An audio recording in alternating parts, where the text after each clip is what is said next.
Ciao Juventini, welcome to episode 105 of the All Juve cast, and finally we can celebrate this goddamn scudetto, and Auber can relax and stop calling Graeme a jinx, and we can just relax. It's done. The job is done. Okay. Hashtag stronger. First of all, we got the main crew back together. Roman from Juve Therapy, Auber, Juventino for Life, and Graeme. Guys, what do we feel about the hashtag?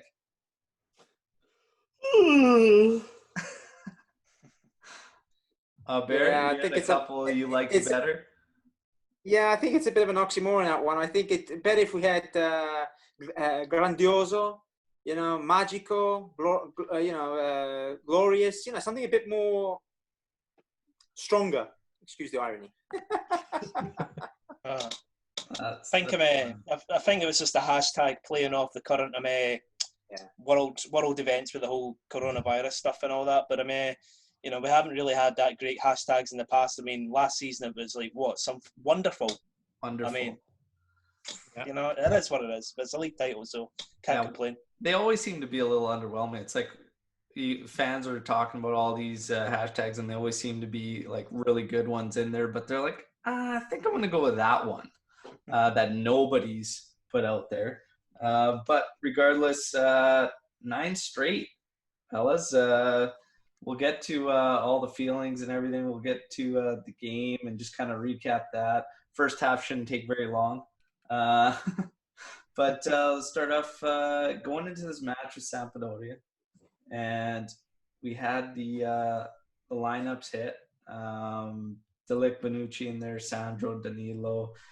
Quad ended up being up top with the Balasir 7. And in the midfield, Rabiot, Pjanic, Matuidi. I was pretty much fine with it. I mean, Bentancur needed a rest. That's all I could think. And having Cuadrado up made sense. Bernardeschi was kind of off there. And I just really wanted to get the job done. But anything else, any other thoughts you guys had on the lineup? Graeme, what was your thoughts lineup-wise? Yeah, it was pretty much expected. The only surprise really was Bentancur being benched. But, I mean, he needs to be rested at some point, right? Yeah. I was a little surprised to see Cuadrado start because, the only right-backs we really have are Cuadrado and Danilo. And, I was expecting Bernardeschi to start, but, I mean, overall I was fine with it. Yeah, pretty much same feelings. Bear, anything to add on lineups? No, not really. I kept saying, I think at the game, I was thinking to myself, we don't really have a trump card. So, I was thinking, playing both Danilo and Cuadrado, and clearly we'll talk about this. Obviously, Danilo going off, it just goes to show it would have been. So Cuadrado played the full 90 and slot back into the right back position, and it was just, I was no surprises, to be honest with you. No surprises on the lineup. Yeah, Roman, no surprises. No, me neither. No. It's the only thing is with Bentancur, of course, was giving a rest, but it was. I was pleasantly surprised how Pjanic, went on to perform yesterday. Yeah, it's a good shout. I was actually surprised with it too, but let's get to the game, the first half, and like I said, this we'll get on it, but pretty dead half overall. But 4 minutes in, again, Juve had control, but then Sampdoria right back, and a header from Gaston actually ends up being very, very close to Szczesny, who ends up making the save. Then you get, again, it's a pretty dead half, not a whole bunch happening. 29th minute, though, scary scenario with Danilo defending a header. The concussion protocol needs to step up in football. Like, it's essentially non-existent. Like, you're watching this guy gets up immediately, like players are surrounding him. It's like you could tell watching that replay, like he was almost out for a split second when he hit the ground because he couldn't even brace himself. And the whole time watching that scenario, I'm like, we got to do better protecting these guys. But he does have to leave. So Cuadrado to right back and Bernardeschi coming in. I don't know. I was personally a little bit worried about Quad going back there just because he's been on a poor run at right back. So, that was kind of leaving me a little uneasy. And what was Berna going to do? Because Berna's been on a couple howlers back there. But Bernardeschi actually surprised me when he came in. Had a good energy and was involved from the get-go. So that was nice to see. And in the 33rd minute, he ends up getting a good opportunity, chesting down a pass and volleying it. Just end up going wide, couldn't hit target, but nice to see him taking those hits. 35th minute, Quagliarella with a rip. Szczesny ends up making the save there. But yeah, I don't know if we want to watch Bonucci take those shits while Quagliarella's the guy having those hits, because yeah, it's not a guy you want to just back off of and let him have those shots.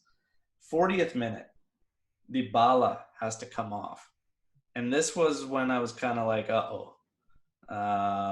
Yeah, not the guy you wanted to see leaving the pitch. Higuain coming on. And yeah, this is around the 40th minute. And I can't help but feeling, we're not getting quality opportunities. We're letting Sampdoria hang in. And again, we've seen this movie a few times where the other team looks more dangerous. So 40th minute, we've lost Danilo. Dybala comes in. Where are you guys? How are you guys feeling about this one right now at this particular point? Yeah, listen, I'm going to get a bit of stick, but to be honest, Dybala, the first half I didn't see him on the play. He played maybe one or two plays, and that was it. First half, he was non-existent. I didn't see him on there. And the fact is, and I kept saying, and I said, look, now the trump card, we don't have trump cards. Higuain comes on, but it's not really want to be using Higuain as a trump card. I've always said this, a team, and our trump card usually is Douglas Costa, right? Even though he's made of glass and he's like, he's made of Venetian glass and breaks every 2 seconds. But when he comes on, he injects that pace, that 1-2 run over, step overs, and that's what you need, draws in the foul. But Higuain coming on, Dybala going off, I was thinking, okay, this is, and the first half wasn't looking good. And we're thinking, God, this is going to be dreadful. That's the feeling. Yeah. I saw him a couple times and he had to drop beyond our midfielders. I was literally seeing Dybala almost behind Pjanic, and I was thinking, why on earth does this have to happen? But that's been the frustration that's been Juve this season. But yeah, so Auber, you were kind of fine with it. You thought he was kind of invisible. Do you guys feel that way too? I don't know. It's I kind of agree with the point that he was not very influential, but the whole team was very under par in the first half. So kind of Dybala kind of dropped along with them. The scarier issue is that we have another injury to deal with, and this is a muscle injury. This is for a key player. Luckily for us, at that point, we didn't know that we were going to win the game. So at that point, I was sweating. I was thinking, okay, we are in trouble because we have freaking Higuain, who barely scored this season, gonna win it for us. I was scared. Luckily, we won the scudetto, so now we can actually play comfortably against Cagliari and Roma, knowing that Dybala will get the rest that he needs. Yeah. But it's another injury to our key player, to the player at all, because we need every single body we can have. Yeah, absolutely. Anything to add? Well, I had two main concerns as soon as Dybala was substituted. My first concern was, oh my God, this is going to turn into an injury crisis for Juve. We had Danilo already. We're stretched thin at the right back position, and just to quickly touch on the whole concussion thing, you could clearly see it had a mark on the side of his head. I don't know if it was swelling or bruising or what.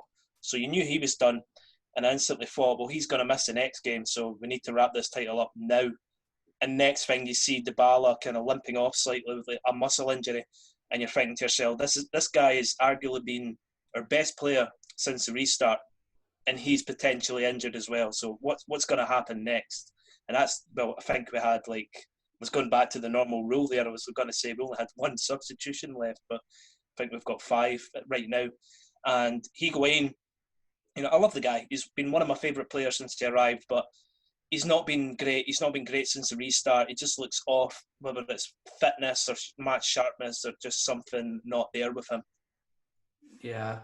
Injury crisis, that's a good way to put it. Like we were watching, we were obviously having our watch party on La Panquina. By the way, if you're not subscribed to it, get on it. YouTube there.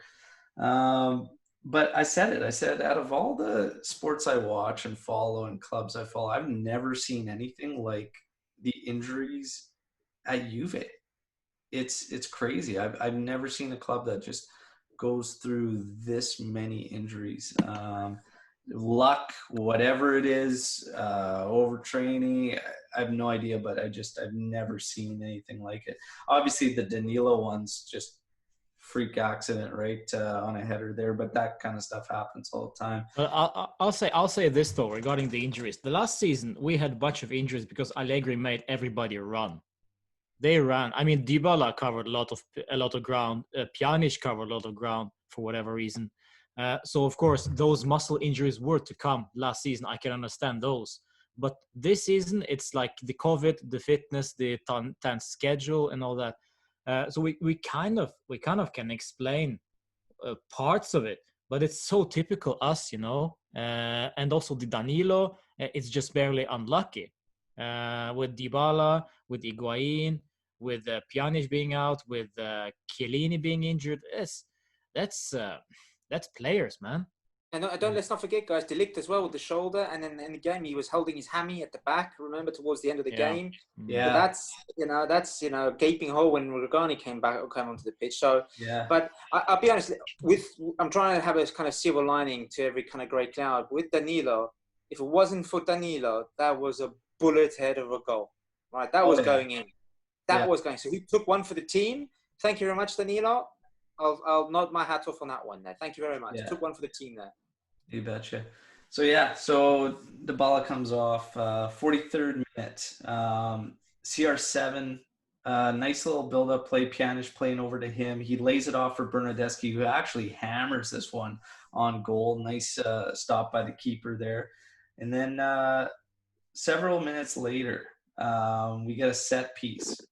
And to my surprise for sure, Cristiano Ronaldo is unmarked at the top of the area, and Pjanic just plays this one nicely to him, and he slots it home, and there you go. We get our 1-0 lead, and I'm still laughing because I don't understand how you don't have a guy on him. He was literally all alone. There was 2 players from Juve ahead of him, and I'm thinking, my God. And the other thing I'm thinking is, how come we haven't seen anything like that before?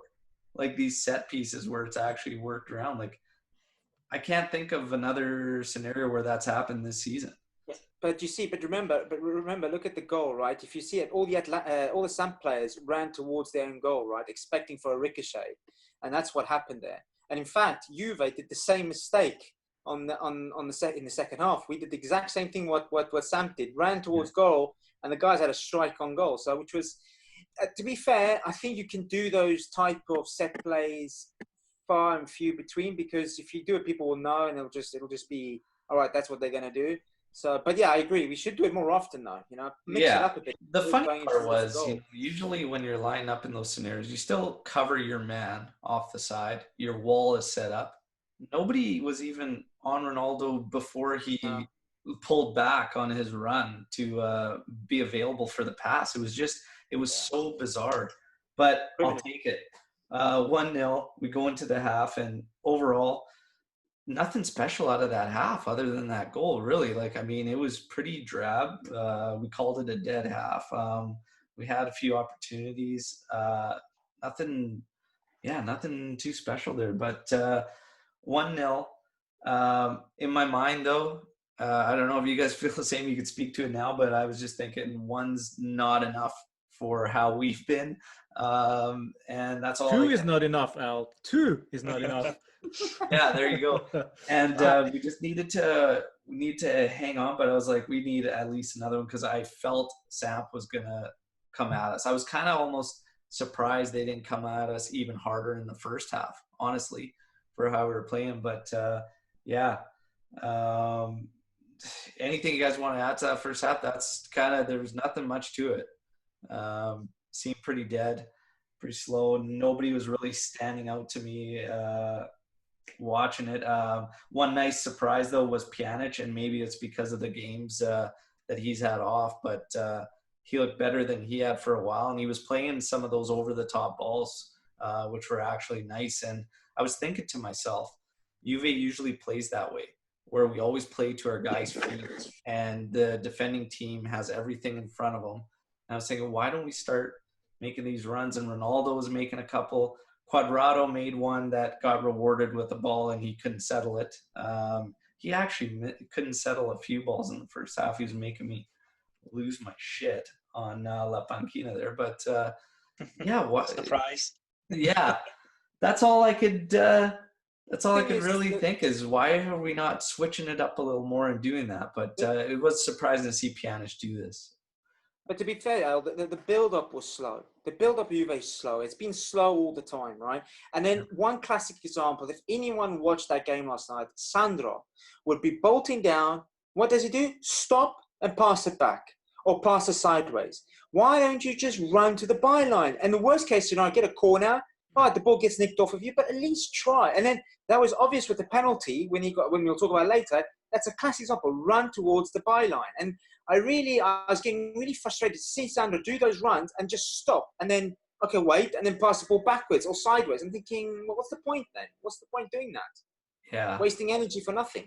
Yeah, I saw one scenario too, even as I was praising Pjanic, whatnot, but I think it's just speaks to overall the play. But he gets the ball probably about 25 yards out. There's space forward to his right to run into the area. He turns and looks.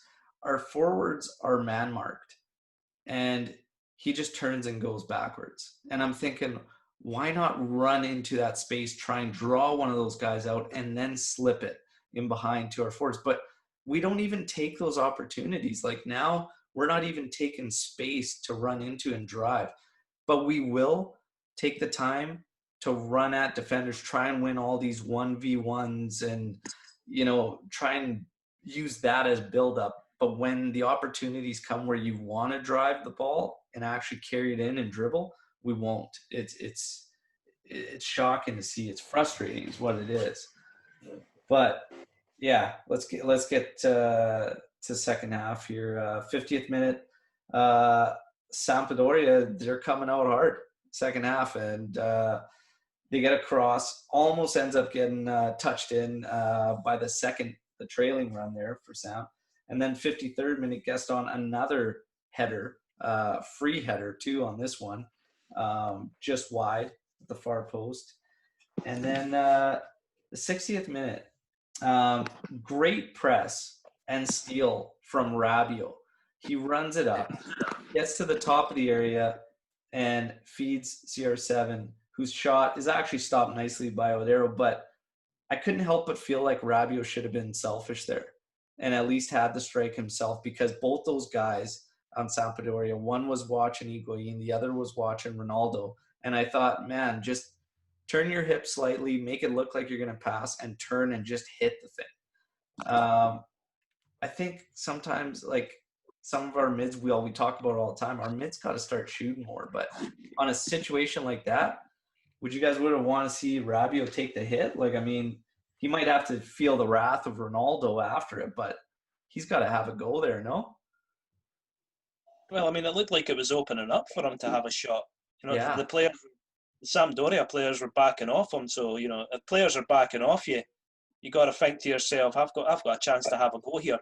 But, he just decided to try and pass it to, he did pass it to Ronaldo, I think. But like you said, the midfielders need to actually be more creative and have a go at scoring themselves. Can't just rely on Dybala, Higuain, Ronaldo, or whoever's up front. Yeah, exactly. Yeah, we touched on that during the watch party also. I remember every single player in the midfield a couple of seasons ago were able to have a shot. Marquisio, Pogba, Dal, Pirlo. I mean, every single one was a dangerous one. I mean, freaking Matuidi, if he shoots, the ball's going to end up in Canada, man. Yeah, no, I'll be just doing one of these. The thing is, I think I have a theory as to why Rabiot, and there was a few times he passed the ball to Ronaldo because he's trying to help Ronaldo get Capo Cañera. Now, that's just a theory, right? I think It was just too blatantly obvious. Even the first half, Rabiot passing the ball to Ronaldo. Take the shot, man. Yeah. Or take the player on even more and then take the shot. But don't. It just seemed that he was. My theory was he's helping Ronaldo. They're trying to help Ronaldo get Capocannoniere because last year he lost to Quaggy. This year maybe possibly Immobile will take it. There's still 2 games, but it looks like he will. And I think that's what they were trying to do because you could see all the balls were going down his route, all of them. Yeah, for sure. It did look forced, especially first half. But Rabiot though, that's a guy we should touch on, and we will. But he was probably my man of the match in this one for Juve. Yeah. He was a beast in there, and it's very, very nice to see.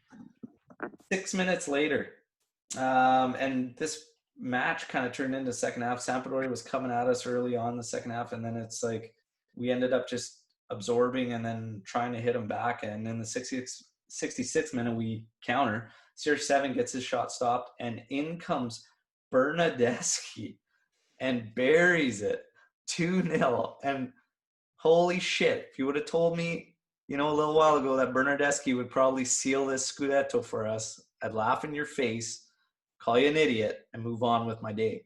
But here we are, 2-0, Juve, and Bernardeschi gets that. And you could see what it meant to him. And it was kind of funny because Higuain was standing there and nobody really celebrated. And Bernardeschi is just going nuts.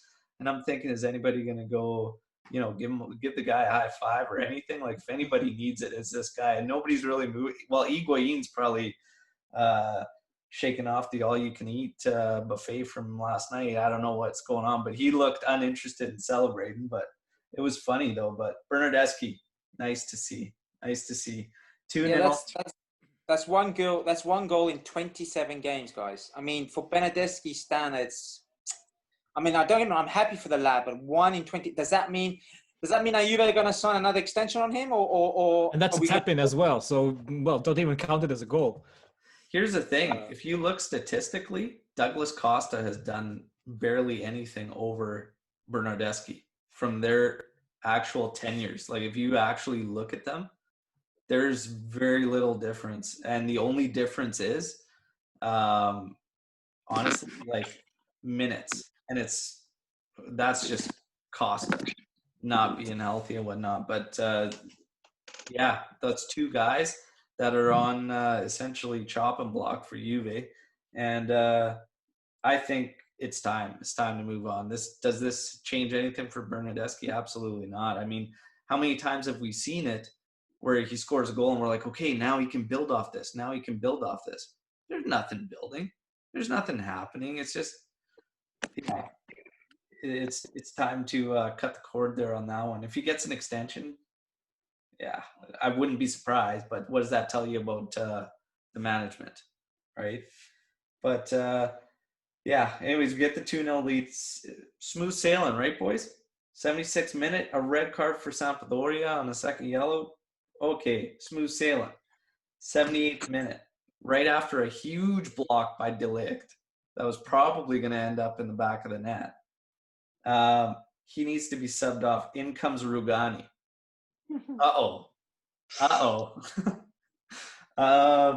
Bentancur ends up coming in for Pjanic too. Luckily, it was okay. So Rugani, didn't really have anything to deal with. So we didn't have to watch the trembling or anything like that. He didn't have to make us tremble. 81st minute, an absolutely embarrassing attempt from Higuain that should have just been buried. I don't even have words for that one, to be honest. And then 87th minute, Sandro with a run.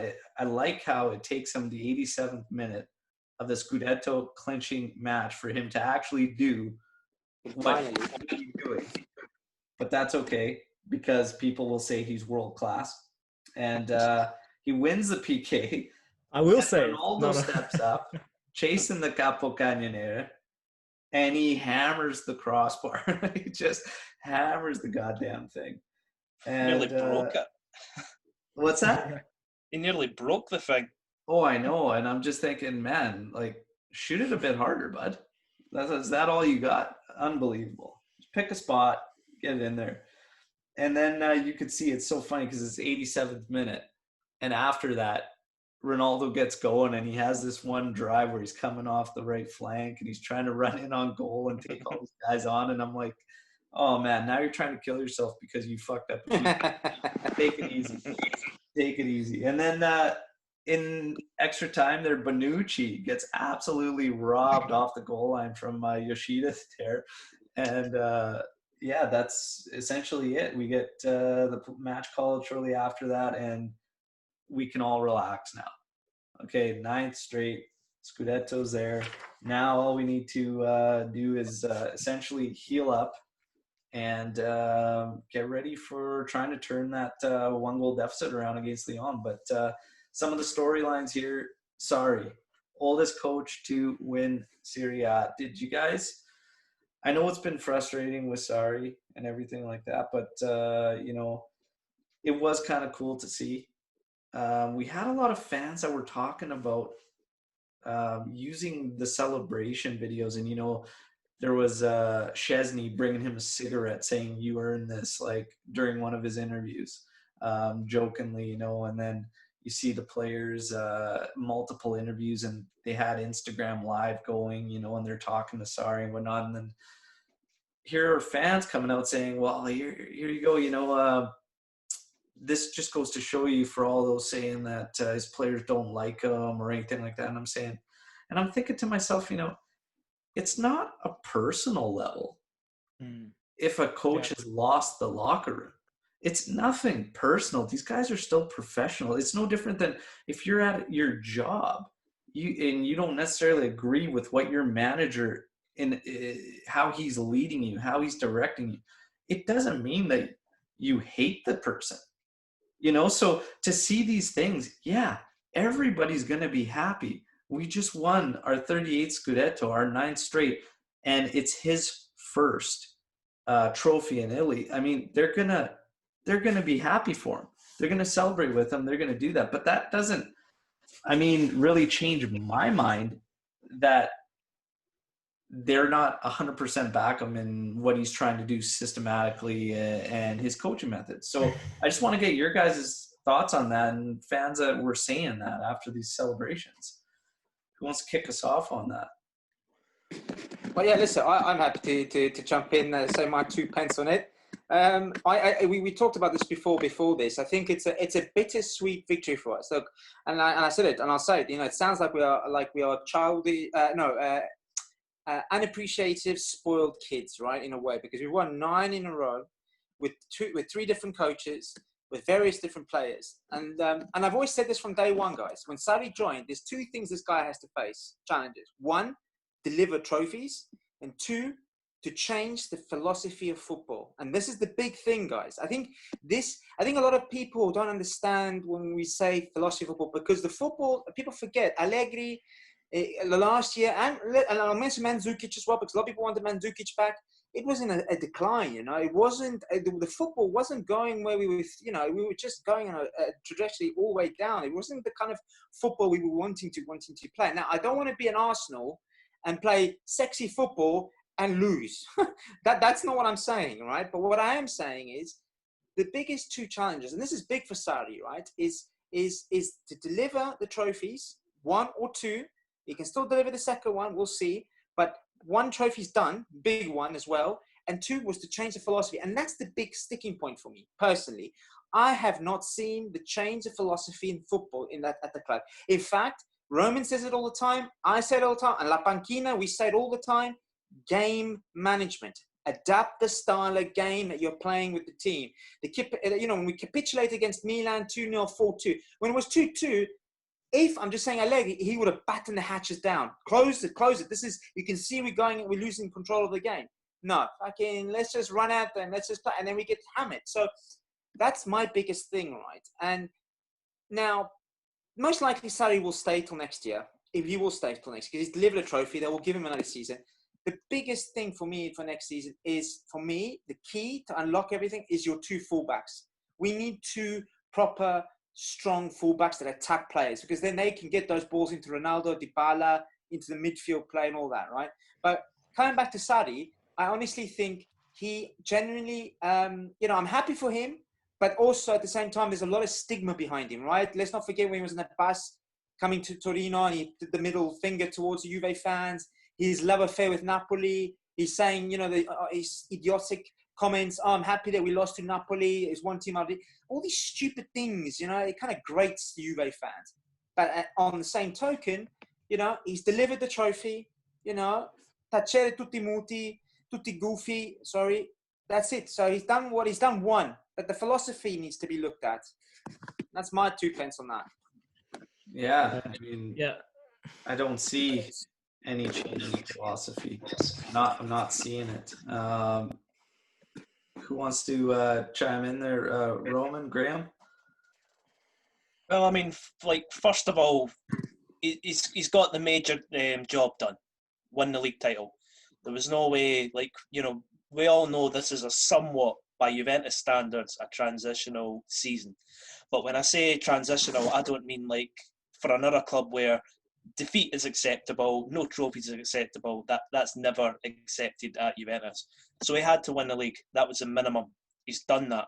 So I applaud him for that. It wasn't pretty, but it wasn't pretty under Allegri for his final 2 seasons either. And I'm not going to complain about those because he delivered 2 league titles.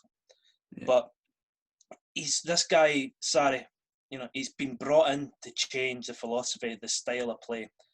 And I've very, very rarely seen it during this season. Now, this is his debut season as Juventus manager. So, he gets to come in and get his feet under the desk and just get, used to his surroundings, the team, the players, whatever. But he's got to improve the style of play next season because that's him had basically a full season at Juventus. Yeah, we had the whole, congested fixtures in the league, due to COVID. But so did other teams like Atalanta. That didn't seem to affect them. They were still playing well. Sassuolo were playing well. So he needs to get us playing attractive football because that's in the description of him as a manager. Like Sarri ball, possession football, quick passing, quick attacking. We need to get closer to something like that for next season because we can't have another season like this because there was a very real chance we could have lost this league title. Before all this carry on happened, it really did look likely that Lazio could have pipped us to number 1 spot. There was a period of time because we were playing, and I remember talking about this with everyone, like you guys included. Lazio only had the league to focus on. They didn't care about the Coppa, they didn't care about Europa League, and we were mainly focused on the Champions League. So we had 2 fixtures, some weeks, little rest. The same at Merda, they had the Europa League. So Lazio were the main threat. And thankfully, it seems really strange to say this, thankfully, we had what happened in the congested fixtures, I think helped us because everyone just dropped off and dropped points left, right and centre. And I think that actually contributed towards us stumbling over the finishing line. But Sarri needs to fix it, whether that's new players or a new setup, I don't know, but he needs to figure that out or he should be gone after next season because we didn't hire Allegri 1.2. We want something different. Management wants something different. But I'm happy for him. It was really nice to see the videos and stuff where the players were congratulating him. Obviously, Sarri himself is delighted. This is his first major league title. Yeah. And it's in Italy as well. So I'm happy for that. But he needs to get on for next season. Yeah. I guess the fear is he can't influence this team and the change of philosophy or anything now, and we go around and get players, say in the Mercado, suited to him or whatever, and then nothing changes. That's the fear, is that this has happened all season, whether you factor in the COVID break or whatnot. It's been broken play all season, but he's got some of these things going that are really, really good. Bentancur was doing really good for a while, thriving under him. Rabiot's come around. Dybala and Ronaldo have actually been fantastic with the changes and stuff and what's going on. So it's there are some good things, but also how much of that is actually Sarri? You know, like there was people actually believing that Dybala and Ronaldo couldn't play together last year, and I called bullshit on it immediately. I fail to believe two guys that talented can't play together on the pitch. So I don't know. It's going to be a strange one, but that's kind of something I'm concerned about. Is, you know, we go out and now we start catering our mercados to him, but nothing changes, right? So it'll be interesting to see. Roman, Well, I mean, got you something to add? mentioned that's fine. Oh, I thought that he was going. Go ahead, Graeme. Well, I mean, you mentioned Dybala there. Like, I mean, that's no surprise. That's what happens when you play a player that's naturally in a central position or a striker position, more central. Because Allegri was hell bent on playing this guy out wide or as a frickin' box-to-box midfielder. Yeah. So, you know, it's great to see him back in his natural position. Yeah.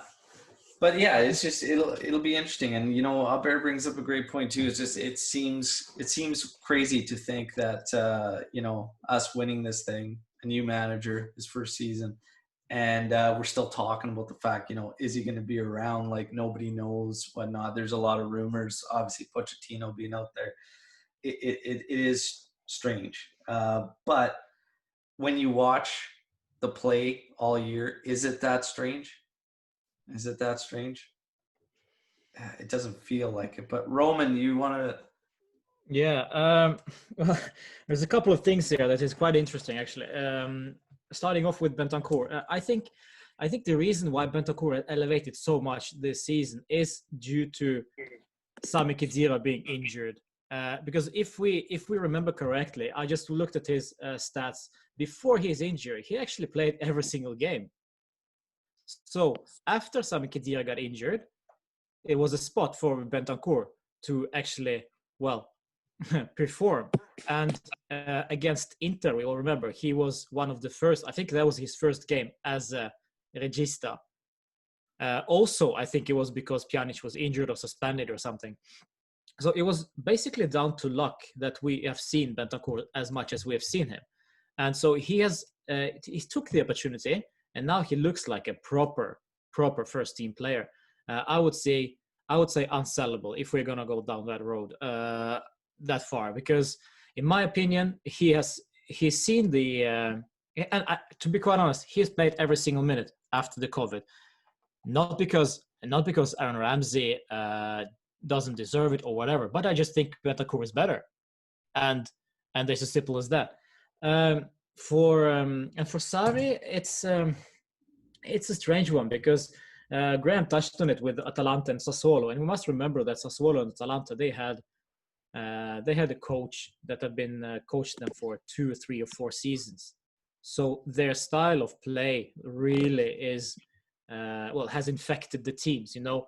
So, but with Sarri, it is absolutely nothing. Maybe because the players are not there, I don't know. But as I said it many times, we have Dybala, we have Bentancur, we have Ramsey.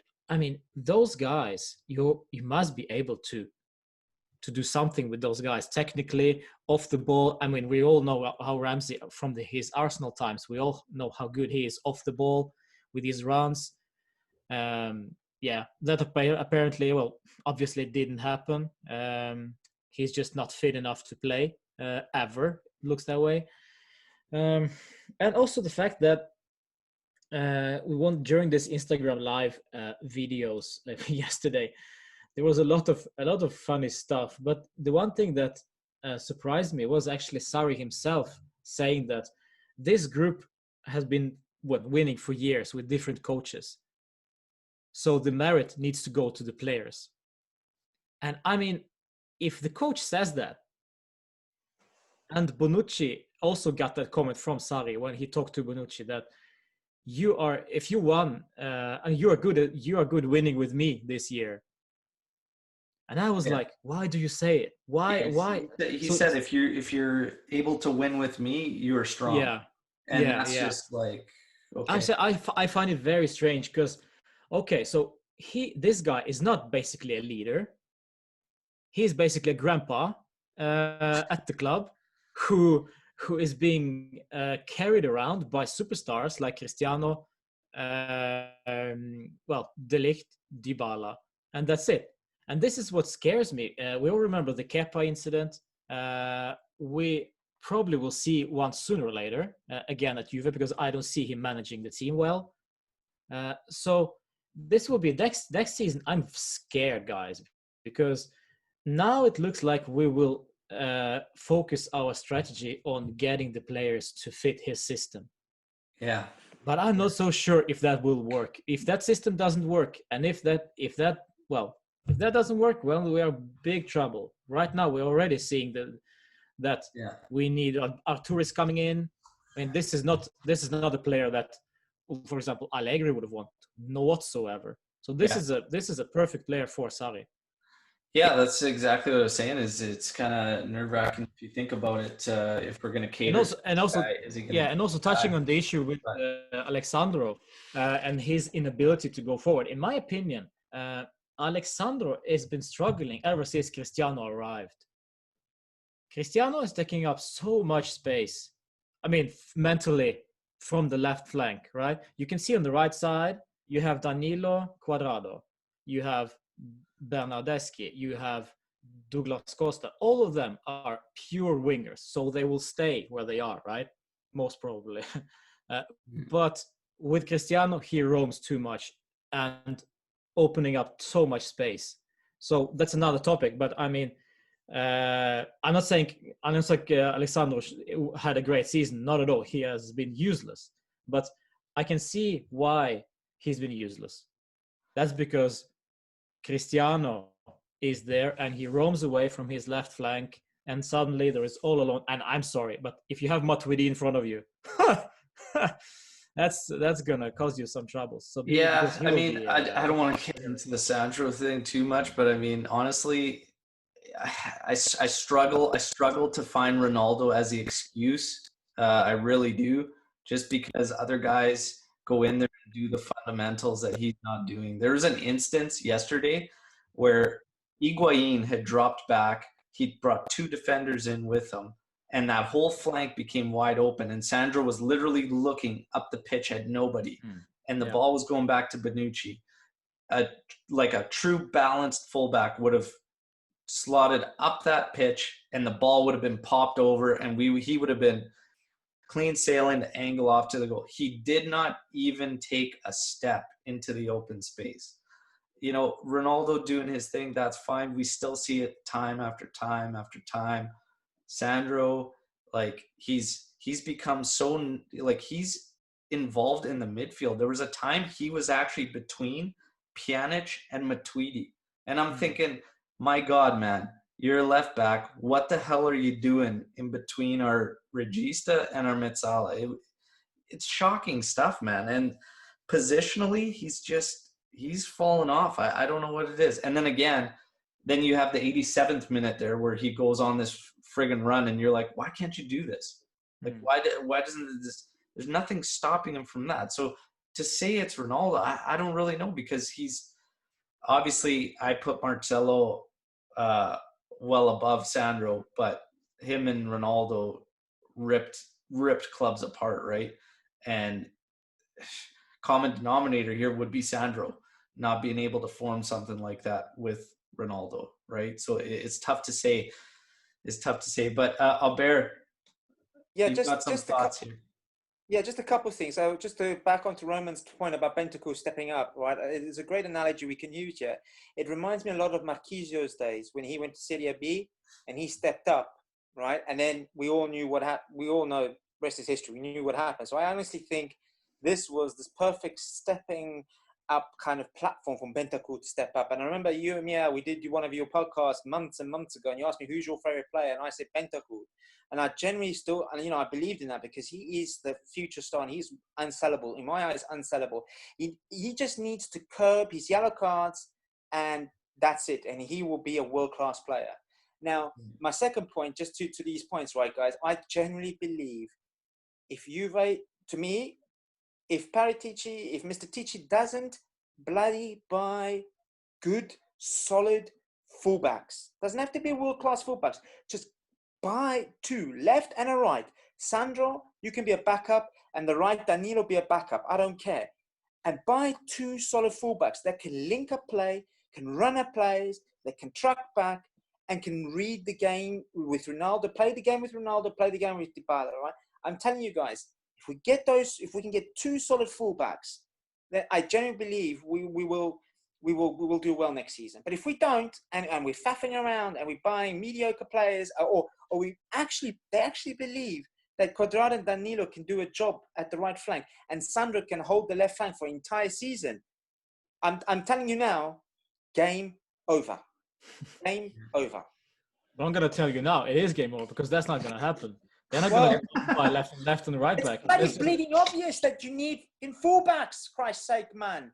You know what the fuck? But they're not. It's very simple. It's very simple, man. The Pellegrini will be lucky if we get Pellegrini back. We'll be lucky. And on the right flank, I guarantee you, they see this as a great stuff because they still have freaking 3 guys. De Sciglio. Don't forget about De Sciglio, Mr. Young Italian, freaking 29 already. Right? He's still alive and well. And also we have Danilo and Cuadrado. Those 3. Yeah, but management-wise, accounting-wise, why should they get rid of them?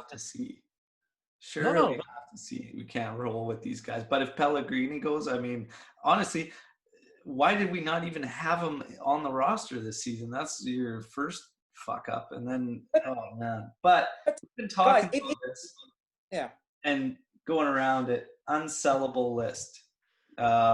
I had my unsellable list, and it was really, really short. But it was Demirel, Delect, Bentancur, Dybala. That's my unsellable list. That's it. Anybody else, I'd consider. People were throwing Szczesny in, and I was like, yeah, I could see that. And then Rabiot. Rabiot became, with his current string, everybody's saying you just can't sell Rabiot. But I think there's a price that you'd probably still have to consider, even Rabiot, especially the fact that he was on a free. But it's a tough one. That's my true unsellable list. Rabiot, I could see, but at the same time, I even asked a Twitter question because there's been rumors of a 30 million euro transfer, and his name being thrown out there. And I just asked, is 30 million enough? And about 67%, I believe, said no. And unsellable, only 13% said he's unsellable on that poll. So what's your guys' unsellable list look like? Who wants to kick us out? Graeme, what's your unsellable list? Well, I'll start off with the obvious. Matthias Delect. He's unsellable. I don't care what transfer fee comes in for this kid. Yeah. Don't sell him because his value is only going to go up.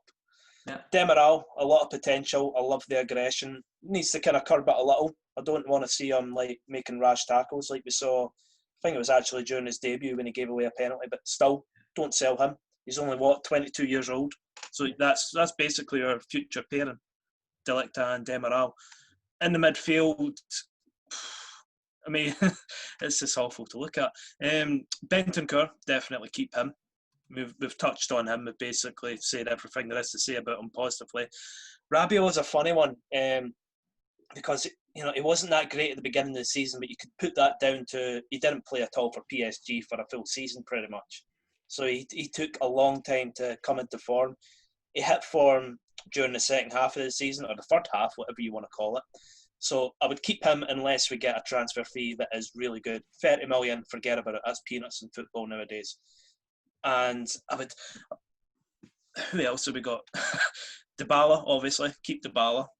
That's a no-brainer.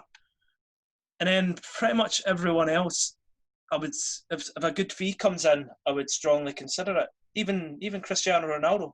Unpopular opinion, but we're talking about a 35-year-old. If PSG or someone was really crazy enough to come in and go, here's 60, 70 million for a guy in his mid-30s, take it.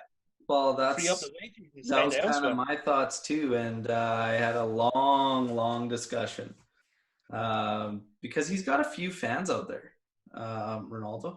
But I had a long discussion, and I just said, yeah, the guy's coming towards the end of his career, so I can't see it. If a good offer came in, we had a positive on the books, and you could address multiple positions on this squad, I think you'd have to consider it.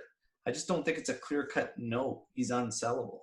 and this was the concept that the other fan could not grasp. But yeah, Auber, you're unsellable. Just be careful, huh? You got a huge Ronaldo fanboy over here. His name is Roman, so be careful, huh? What? I know. I was trying to. Shut your mouth. Well, just one last thing on Cristiano Ronaldo before we move on there. That whole thing about he's 35 years old, but he's got the body of a guy in his mid-20s. BS. I saw football players in their mid-20s that can move and run faster than Ronaldo. So don't give me that crap. Yeah. He's 35, not 25. My unsellable is Matuidi, Danilo, Khedira. Yeah, clearly not. Yeah, listen, I'm not going to repeat that. I think, Al, you hit it on the nail on the head. Those are the unsellables. Everyone else got a price on the head. Rabiot, look, I think we'll be testing for Rabiot. What we'll be defining for him is next season and see if he continues. If he continues the way he's playing, that his aggression, he covers ground, a lot of ground when he runs. He's got those long legs of his. He just it's like a gazelle off the Serengeti. Yeah. He just covers, right?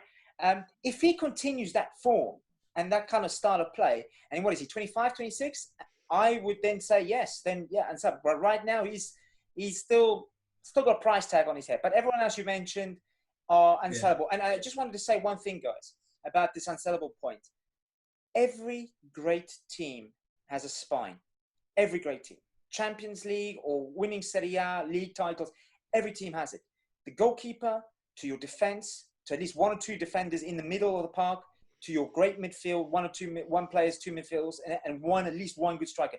You have the spine, and you can build everything around that spine, right? You can have mediocre players playing around them, but if they all kind of, gel together, but the important is to have that spine. And we are slowly having that spine. Dybala, to be fair, I'd rather have an out-and-out number 9 striker, right? The go-to, like really, the poacher, the killer instinct. Like I'm not saying him, but Ciro Immobile, like they will score. Actually, that's the bad example because all he does is score from penalties. So I'll take that, scratch that one back.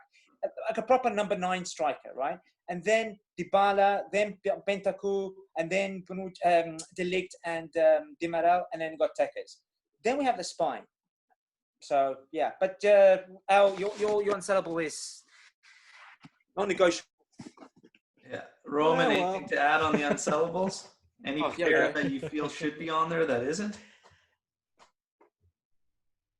Yeah. Ronaldo. Leonardo Bonucci should for sure be in there, in my honest opinion, to be quite serious. Why? If you look at our centre backs at this very moment, you have Demiral, you have Rugani, you have Chiellini, you have Bonucci, and you have Delect. If Bonucci is to be sold, remember, this is not Football Manager, this is real life. So if Bonucci is sold, is getting, Milan is tempting him again, whatnot. If he leaves, this is a leader, apparently. I'm not saying this is the facts, but according to what it is, since he has the captain's armband, so he is the leader. He is one of our legends because he has so many scudetti. He has played for the club for years. He knows what it is to be a centre back at Juve, and of course he's closing into his contract. He's 33, so if we are to sell him, 10 million max, that's what we're going to get for him. If we are to sell him, we need to replace him with somebody else, and that's going to cost us a lot. So what's the point of losing Bonucci and getting somebody completely new alongside these other guys who are also completely new? Remember, Giorgio Chiellini will not play many games next season. Forget about it. Maybe Demiral. I'm still not sure about Demiral, to be quite honest. Yes, we've seen glimpses of greatness, but since his injury, he probably will be back to full fitness. Yes, I don't doubt it, but I want to see more of him before I actually put him on the unsellable list. So for me, Bonucci needs to stay to bring that stability. So we basically imagine if we don't have Bonucci and we again need to rely on freaking Rugani in there. So I'd rather have Bonucci and Delect in there again. The rest pretty speaks for itself, pretty much. maybe. I mean, I said this already, but I'm strongly considering putting Alexander on the unsellable list. And Okay, for the reason, no. We're gonna cut this. No. Listen, you no. merchant I'm loving serious. player. I'm You are drunk on serious. water here. I'm serious. Twerk merchant. I know, loving and that's you are. why you're scaring me, man. I'm serious. He has had a bad season because he's all alone on the left back.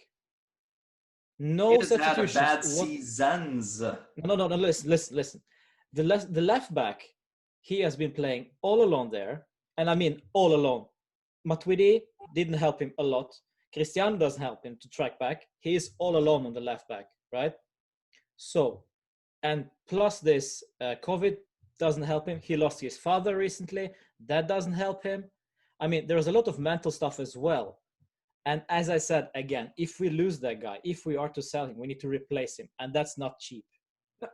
But I'm not saying sell him. But to be honest with you, there's a big No, thing. so that's exactly what it says. But hold on. But also you forget, I think a big word here plays in part for both him and Danilo and Cuadrado. It's called complacency. Right, because they know there's no one else to cover them, so they can play. Yeah, but that's not on Alexandro. That's on management. So management. I know, and that's what somebody. I'm saying, guys. That's what I'm saying. Is if we were to do well next season, and that's what I'm talking about. Game over. If we can get two credible fullbacks, Sandro can sit on the bench. Another thing, can I say, Roman? Sandro hasn't played for the Brazilian. When last he played for the Brazilian national team? Couldn't even get in the World Cup squad. I don't care. The World Cup. Yeah, but that talks volumes, though. And remember, after one season at us, Chelsea were willing to pay 60 million for him. After one season with us, There's 60 million. The thing with Sandro is the protection he gets when others do what he's not doing. Okay, that's the part that frustrates me about Sandro. It's not like, I get it. Yeah, he plays a lot of minutes. He does all this, but it's doing the goddamn things we need out of that position consistently. Fine. So to say that it's the midfield, it's our forward who's not tracking back, it's all this. But when others go into that position, they do the things that he's not, which I just don't understand why he can't. And at the end of the day, you got a guy making whatever, $6.5 million a season. The guy can bring in 60 million probably on a transfer. I don't understand why we can't consider that and look at that, because you've got left backs out there like Tagliafico that are like 30 million euro transfers right now we're talking about. And we're going to keep a guy that's had one good, strong season with us. But what's to say that Tagliafico won't do the same? What's to say that Tagliafico won't do a mistake? No, you're right. But wait. And also, his primary fault against Milan, right? The fourth goal that we conceded against Milan. That's on Alexandro. That's what you're saying, Al, right? That's the basics of a football player. It's not even that one mistake on him. No. That's just what we're going on is the fact that this guy has had one strong season with Juventus, and he's turned into strictly an unbalanced left back. He is solely focused on defense and doesn't offer the balance that you need in that position. So to look at him and just blame all the guys he's got to play with in the middle, the fact of the matter is it didn't matter who we put in the middle at the left side. Whenever Sandro was out there, they struggled. And those same guys with other players playing there. But guys, remember when Alexander was out with injury or suspended or whatever this season. Danilo came in. De Sciglio came in. Yes, I've been bashing those both guys because they are right-footers. They're playing on the left back. What are they doing there? They shouldn't be there. But still, neither had any particularly good game. Positioning-wise, tackling-wise, whatever. So maybe there is more to it. And I'm not saying Alexandro should start next season. That's a very important point. I'm not saying Alexandro has been good enough. He doesn't deserve to start next season. But I don't see the point of selling the guy because we need cover. If Pellegrini comes in, I would start Pellegrini. I would try to start Pellegrini. But make no mistake, if Pellegrini does the same nonsense, then we will say, he's young, he will learn from this. But Alexandro, remember, I say this all the time, this is one left back. So no matter how shit he plays, he will still play the next game.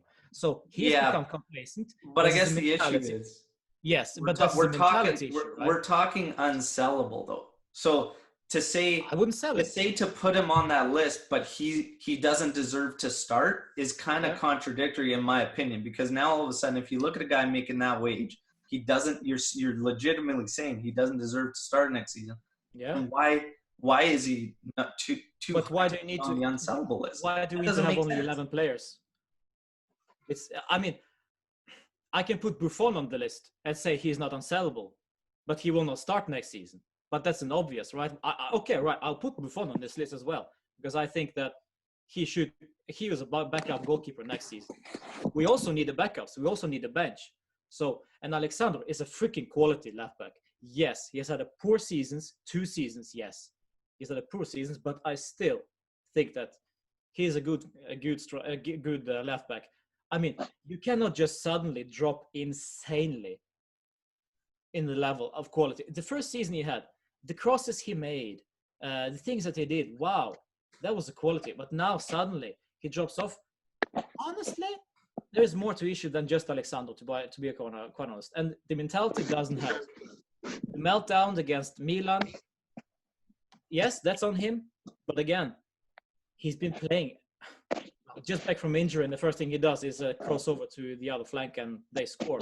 Yeah, but I'm not even hung up on that one mistake, though. That's the thing, is that No. But that's an example. That's the only example such a gradual decline, right? It's just like, and again, it's opportunities. Yeah, you would need to get cover, but at the fee that you could get, like I said, we just brought up 2 opportunities in the market. There's more opportunities, but I mean, just make a change. I don't know. And I still, you're watching other guys doing things that he should be doing. I don't understand why he can't do them consistently. 87th minute, great run, attacking that space in the flank. Why can't you do that consistently all game? Exactly. So why doesn't he do it every time? Yes. So he knows he is capable of doing that, but why not? And that's also an issue. Why not? So we can't remember last time Rugani had a decent game. So clearly he's not able. Yeah, but I mean, if we compare shit to protect Sandro, we could be here all day. It's just I'm not going to guard Sandro by picking on guys that we know. No. But I'm just comparing players. It's just yeah. Just a quick change of subject, guys. Breaking news. Dybala is in advanced talks with Juventus of an extension. Oh yeah, breaking news! Breaking news! I know Al loves that. My God, it's blowing me away. But let's go. That's actually a perfect intro to the last little segue here. Player of the season. Our thoughts on the season and just player of the season for Juve, because this has been brought up and whatnot. And for me, honestly, Dybala. It's Dybala for me when I go player of the season.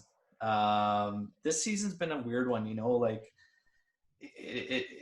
it's an absolute shit show. We had the COVID, all this stuff going on, but I mean, honestly, like Merda dropped a ton of money to try and, be the anti-Juve and take this thing away, and they still couldn't do it this season. They're suffering losses financially and whatnot. And this is arguably our worst squad when it comes to performances through this 9-year span, and we still pulled it off. So I sat back and reflected last night, and I just thought it's incredible. It's actually incredible what we're witnessing. It's insane. But as far as players, you can go with Ronaldo with the goals, whatnot. Delect stepped up huge. You could Bonucci did a fantastic job. I mean, Roman made a great point pointing him out on the unsellable list, because what he did after Chiellini went down was huge. For me, it's Dybala. I look at it from a consistency factor as well. I really can only target about 3 matches where Dybala was not up to standards. Other than that, I thought he was incredible and huge to our whole overall game. That's my pick. Let's go around the table here. Let's go with Roman. Your thoughts on the season and your player of the season. hate to disagree with you again, man, but It's getting fun. I as much as I hate Cristiano, especially his antics, I gotta go with Cristiano for this season. That's fine. Based on the goals and the the amount of goals that we scored. He has scored what, 30, 25% or 40%, I don't know, something like that, something crazy. He scored goals for us, and without the goals, especially after the COVID, I'm not sure. Before the COVID, I was bashing the guy. I wasn't sure what's up with that, especially some games there was completely uninterested, sulking. And yes, I got a lot of stick for that because, apparently we are not allowed to drop anything else than 10 out of 10 to Cristiano.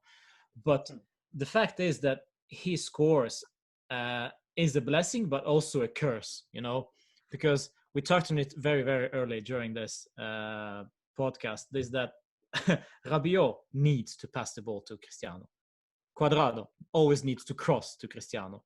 It's almost like we are dependent of the guy. And that's also maybe a curse. So if Cristiano basically doesn't work, we are in trouble. Dybala is a very, very close second, for sure. But for me, it's Cristiano. Auber. It's a tight one, guys, between Delect and Dybala. Delect, remember, guys, scored 4 goals for a defender. He's got more goals than Benedeschi and Douglas Costa. You know that, for a defender. And for him to step up when Chiellini had that awful injury right at the beginning of the season and really, and all those, now let's not forget the handballs that this poor lad was getting, unjustly, some of them, you can, okay. For him then to, in the environment he found himself in, and remember, he's 20 years old. I mean, he's a young lad, 75 mil price tag on his head. People saying, oh, yeah, he's gone there for the money and he should have gone to Barcelona and blah, blah, blah, massa merda, and Chiellini, the idol of Juventus, injured, he had to step up. And listen, Lyon scored against us when Delect went off injured for that head injury. It just goes to prove a point how influential he was in our defense. I know we've leaked a lot of goals at the back, but I generally think it's a close. Dybala's a close second, a close first with Delect. But I'm talking about minimal differences here, right? Because Dybala, after the contract fiasco last year, trying to palm him off to Tottenham and tie off to Man United, I thought, for fuck's sake, man, what are you guys doing? And I just gave you guys a breaking news about the extension going on yet again. But to me, this season has to be Delect. Stepping up, producing what we expect of him to do, not a settling in season. Oh, it's Italian football, taking him a while to settle in. He's hit it hard, literally, shoulder broken off, and he's still like a gladiator warrior trying to fight it. I personally think, to me, Delect.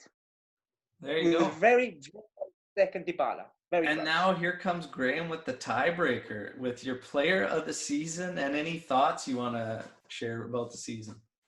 Well, I just want to start off by saying, all 3 names mentioned, you can have few complaints if they're given MVP of the season. Yeah. They've all been crucial. They've all been vital at points. And it's just down to personal preference. Dybala, he's the number 10. Everyone loves him at Juventus, pretty much, more or less. Ronaldo, if you're a guy for stats and goals, you love him because he's always going to be good. He's always going to be scoring the most goals, which 13 of them, by the way, were by a penalty, but never mind. But I got to go with Delect because, the guy's, I don't know how much I can add to what Auber said, but he's he arrived as a teenager, a new country, a new culture, a new everything, a new club, the lot, even a completely different philosophy from what he was used to at Ajax. And he had a rough patch at the beginning when, it seemed like most players were having a rough patch with the VAR, the handball decision. But he just seemed to have the worst luck when it came to handballs. And it showed how mentally strong he was not to crumble with that. He came in, he would start the next game, he would play well, and it wouldn't affect him. And, we've seen time and time again that, he has been a vital part in the defence. It's going to be very likely, we've seen it time and time again as Juventus fans, he would have been slowly integrated into the starting lineup because Chiellini and Bonucci were your first team regular partnership in centre backs. But because of what happened with Chiellini, Delect was instantly, okay, it's your spot, take over. That's your job. Let's see, if you're worth the price tag. And for me, he's been more than worth the price tag. I mean, you actually notice it. A 20-year-old, and you notice that his presence is missing when he's not in the lineup. That's incredible. Yeah. 20-year-old. Yeah, that's a good shout. Like I said, I mean, yeah, you hit the nail on the head there, Graeme. You can argue for all those guys. But yeah, there you go. 2 out of the 4 with the golden boy Delect there. Worries, you mentioned Chiellini in there. Chiellini, only player to feature in all 9. Buffon, first to 10 scudetti. And now we can shift and focus on Champions League. And Iskander, a great Juventino from Singapore there, he had a question. He says, are we confident now in Champions League? Confidence is not something this team has made me feel at all this season. So I'm going to say, no, I'm not confident. I just hope we can overturn this tie against Lyon and see what happens. But fully expect some rest and rehabilitation in the short period of time we have before that match. But, on a scale of 1 to 10, how confident am I going into this match against Lyon? Probably like a 6, because I have no idea what Juve is going to show up. So let's maybe try to do it that way on a scale level. 1 to 10, Graeme, how confident are you we overturn this against Lyon? 5. And the only reason, 50-50. I mean, I don't feel confident that we can keep clean sheets. You see the way we defend. It's, my minimum expectation with the Champions League is quarterfinals. If we reach the quarterfinals, I'm happy. That's how confident I am in Juventus progressing and winning the thing. Yeah. Auber, 1 to 10. We're going to overturn this tie against Lyon. 50-50, because to your point, it depends what Juve rock up, right? But knowing, and I've said this before on the La Panchina as well, guys, this year could be, not jinxing it, just saying that don't say it. Empty stadiums, one-off. I don't think there's 2 legs and quarters and semi-finals, so there's just a one-off match, I believe. Yeah. I don't know, correct if I'm wrong here, right? That's right. Right? So, Ronaldo, Portugal, I don't know, the irony of it all. But I won't say it. But what I'm saying is, it really depends on the day what Juve comes out with that day, right? If they come out really with grinta, that's the key word, then we'll do it. If not, mediocre bullshit, well, then it's game over. Because I think they forget we're 1-0 down. Yeah. Roman, 1 out of 10 scale. 4. Wow. I don't see us scoring many goals. So, and also the next 2 games in serieA will be crucial as to what Sarri will do with the group, how he will manage the guys. Right now, I'm not so sure about the fitness for example, Dybala. We don't know how far he is off with his injury, how serious that is. Also, Delect with his shoulder. I'm worried because if we do progress, it might be worse. So in the long run, maybe it will be best for us to, as Graeme said, the quarterfinal, I'd be happy. So for Delect just to get that shoulder fixed for the next season, for the long run, yeah, I'll take it. But 4 because we score so little goals and we always concede. Well, the exception being yesterday, because Tech was on fire. But I fear that we'll concede, and if we do concede, we need 3. Yeah. So, well, there you go. There you have it. But yeah, we'll see how other Juventini feel. And speaking of how we all feel and everything, I saw a lot of